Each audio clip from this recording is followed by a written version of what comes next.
Hey y'all, what's going on? Bowman 1951 here. Gonna be doing a different type of video today. We're gonna talk about my anniversary on YouTube, which came up a couple weeks ago. I just recently noticed, so just wanted to talk about how I've enjoyed myself, what I've done, what I think I could do better, and things I have improved on since I made that first video, probably 97 videos ago or so. I just checked out the stats on that. So again, happy anniversary to me. My first video that I ever put up was a PSA submission video. I think I had gotten it back a few weeks prior to that. And I began looking around for other people who had done a PSA submission. And I was like, wow, I think I could just create my own channel and start putting these up too. So that's what I did. Might have had an order of 25 or 30 cards. I can't remember at this point. Some vintage, some very few modern, because I was more into vintage at that time, and I still sort of am. I'll talk about that later on in this video too. But basically, my very first video. Now this isn't a solo cup, but I took a red solo cup and I cut slits in it like this here. If you can see that. So I cut them about halfway down, turned it upside down, slid my iPhone into it, and that became my tripod. So we're going to talk about what tools I'm using now for a tripod.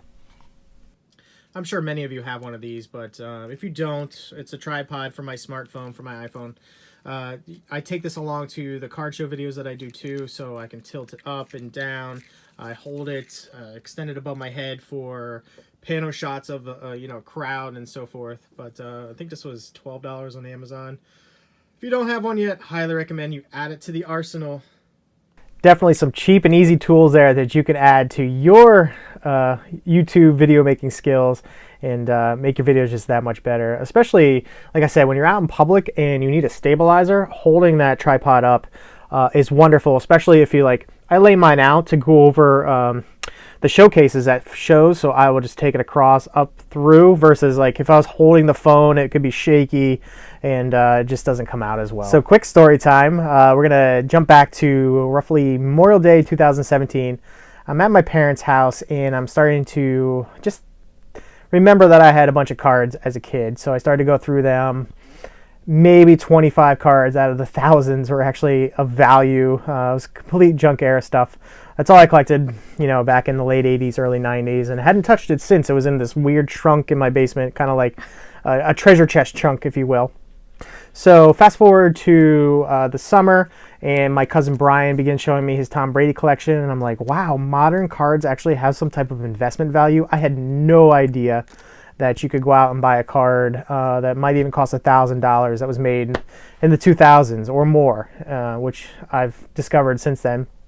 So a couple months after that, I start talking to my coworker Josh in an office that we shared, and almost every day he'd tell me about what a parallel was. I had no idea.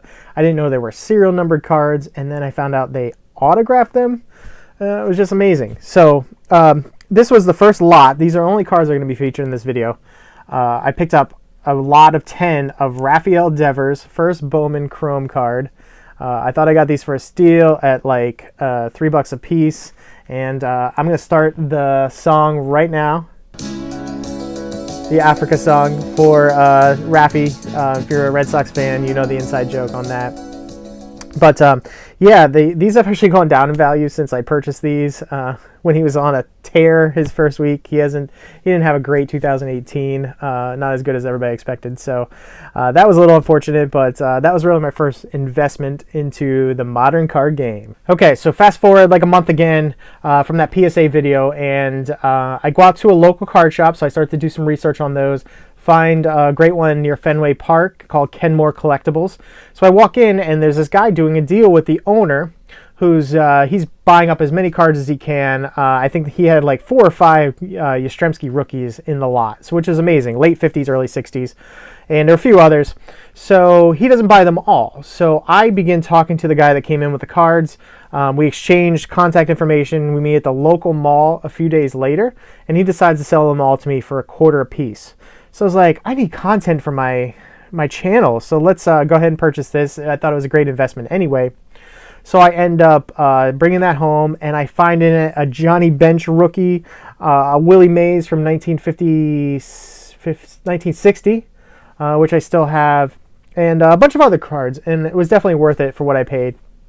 So I put up the video of what I grabbed and continued to try to find content from elsewhere. I do some more PSA submission videos because I submitted some of the cards that were in this lot here. And then I started to get into Tom Brady from my cousin and what he's been doing. And fast forward a year later, and here we are. I've got about 10,000 cards in my collection. Maybe 300 to 400 that are graded, and I just can't believe how much is exploded over the past, let's say, close to a year and a half now that I've been fully into cards, a year on YouTube, and it's just been an amazing experience all around. I finally have an adult hobby.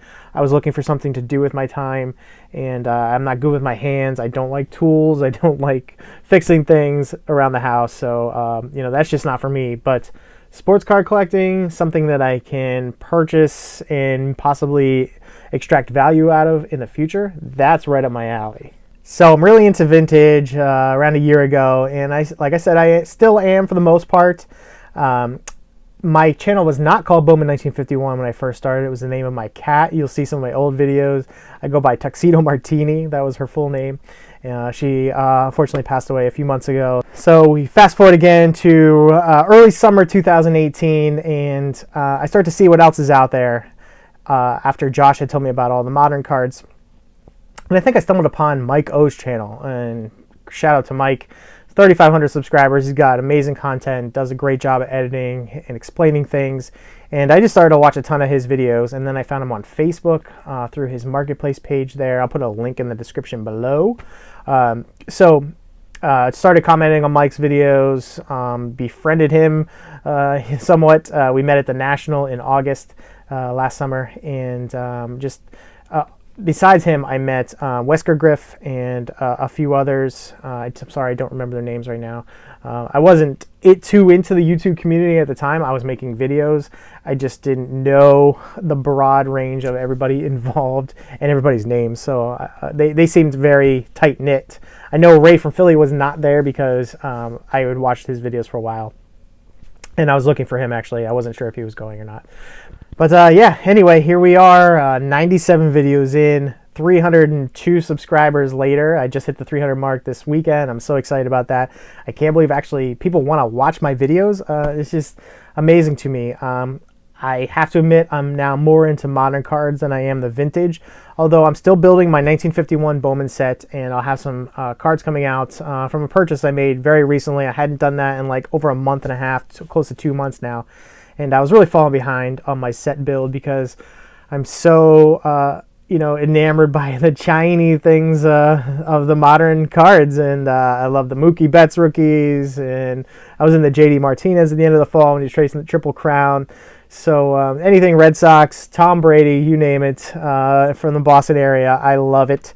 And I'll be chasing it down. Maybe eventually I'll add things like a Larry Bird rookie or a Carl Yastrzemski rookie that I mentioned earlier. But those are more high value and high dollar cards that I just don't focus on. My collecting is mid-range, vintage, modern PSA 9s, maybe a 10 if I can afford it. But I'm not a big baller like some of you in terms of what I buy and what I focus on. I'm very risk adverse, and I just don't like maybe dropping $500 on a prospect who has not played a single game in the major leagues yet, and I could be losing my shirt on that card if the player never pans out. So that's just not me, unfortunately. But what I do hope, as my viewership increases and I continue to show off cards that I buy and boxes that I want to rip, going out to card shows and showcasing local card shops, which is absolutely my favorite thing to do. I love getting out in the field. Jab's family, if you've ever seen his channel, he's constantly going to antique shops and things of that nature in Western Pennsylvania. I know that area super well. There is a ton of places that you can go to extract value out of old cards. He doesn't always bring home the best. I'm a little miffed by that, where he'll go out and buy some 87, 88 Topps boxes because he thought he got a good deal, like $3 to $5 a piece. That's not up my alley. Wouldn't waste my money on that. But finding that I don't know, a Mickey Mantle raw card for a good deal at an antique shop is something that is right up there on the top of my list. So one thing I do believe I've learned from this little YouTube adventure I put together for myself is that I love video editing. I had no skills whatsoever prior to beginning this. Opened up some downloaded applications and just began experimenting and playing with everything that I was doing, and then realized that you can, piece these clips together and make, some humor out of them, or just put together a storyboard and a storyline of start to finish and try to keep people really involved in the video that way. So I hope every video I make, I really hope that it just gets better by the video, and that I'm keeping people entertained with what I'm doing. So I would highly recommend for somebody that, even if you've been around for years and you're still not using editing software, there's many on the phone itself that are super, super easy to use and get better with. And the fact that I've been watching as many iPhone editing videos as I can, even more so last week than watching actual card videos, which I thought was crazy. I'd pick these up on my commute and just listen to them and see what people are doing out there and all these little tips and tricks. Highly recommend doing the same for yourself. If this is completely new to you, you're going to learn a lot of amazing tips from that. And that basically just segues us into the next part of my video of talking about all the equipment that I purchased since starting this a year ago. I do hope you've noticed that the quality of my production has gotten better. I moved away from my poker table, which doubles as my sorting table for all my cards, and we've got this backdrop here that I utilize. We're going to show off a lighting system right now. Here is the photography studio lighting system that I received for Christmas. You can take a quick peek at the bulb in there. It's a beast of a bulb. It's 85 watts LED, and show you, I have the lights pretty low because I want to show you how it works, but it telescopes up. This piece here will also tilt down if you want to take it all the way up in the air and then tilt it back down towards the cards. But let's excuse me here, I'm just going to turn it on. And that thing is so bright, standing straight away from it right now. Love this thing. All right, so you saw that lighting kit. Definitely recommend grabbing one from Amazon or wherever you might need it, your local photography shop. Great deal at like $30 shipped. Also, we're going to feature this microphone that I picked up. It's a wired mic that goes right into my iPhone. And again, this is a wonderful tool for anybody that's showing off cards and just talking about cards in general. Oftentimes on many of your videos, I have to turn up the volume because there's background noise or you're just not talking loud enough, but you're going to come through loud and clear when you grab something like this. So let's take a look at this now.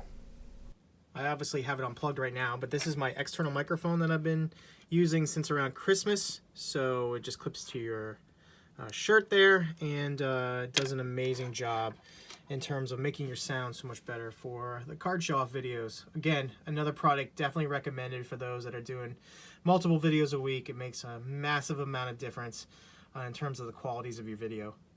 And finally, my beloved backdrop right here behind me. I love this thing. It was not even, I don't think, more than $20. Also purchased on Amazon. They've got different colors, different options. So just let's take a quick look at how I have this set up behind me now. Here is the studio backdrop. As you can see, it kind of turns into a flooring there at near the table that I put the cards on.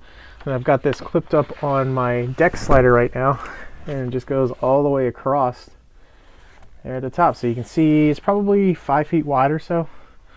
Just pan back here and show you how big this bad boy is. So with it being towards the end of February, I'm really excited. Spring training is upon us. Games will start very soon, and before we know it, the Major League season will be right around the corner. We'll all be ripping into those new 2019 products. Really excited for Series 2. If Eloy Jimenez and Vladdy Guerrero Jr. make it into that series, it's going to be an awesome, awesome product, and I'm hoping to buy a few to rip on camera along with all of you. So can't wait to see everybody's videos moving forward. You've got your dead guy cardboard from the early 1900s, mid 50s and 60s guys that focus on those vintage cards from there, and then you've got your modern breakers, and I love each and every one of you. So that's all I wanted to say here at the end. Thanks again for your content. Thanks for watching, and we'll talk to you at the next video.